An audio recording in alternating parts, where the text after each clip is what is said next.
உள்ள ஒரு விலங்கை பற்றி பார்க்க போகிறோம். வேதம் அதை மகா ஞானமுள்ளது, எக்ஸீடிங்லி வைஸ் என்று நீதிமொழிகள் 30:24-26 கூறுகிறது. அந்த விலங்கு குளிமுசல்.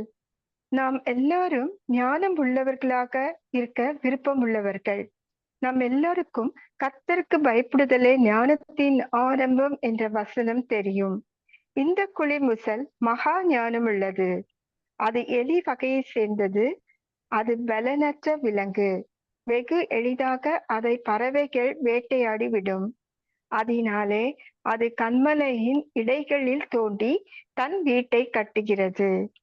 கன்மலை வீடுதான் தனக்கு அடைக்கலம், பாதுகாப்பு என்று அறிந்த விலங்காய் உள்ளது. சங்கீதம் 104:18 கன்மலைகள் குளிமுசலுக்கு அடைக்கலம் என்று கூறுகிறது. தேவன் அதற்கு ஞானத்தை கொடுத்து சங்கீதம் 36:6 படி இவைகளை காப்பாற்றுகிறார். நமக்கும் இந்த ஞானத்தை இயேசு கற்றுத் தருகிறார்.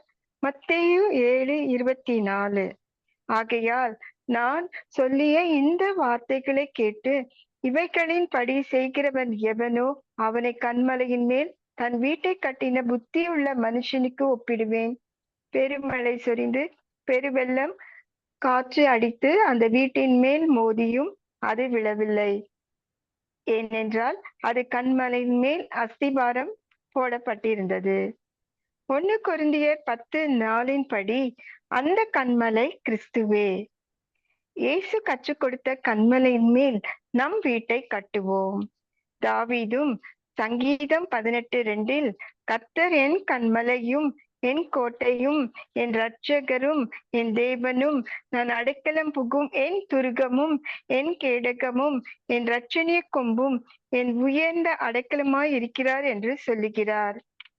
சாத்தான் கெர்ச்சிக்கிற சிங்கம் போல் எவனை விழுங்கலாம் என்று இருக்கும்போது நம் வீடு கன்மலையின் மேல் இருப்பதால் நாம் பாதுகாப்பாக இருப்போம்.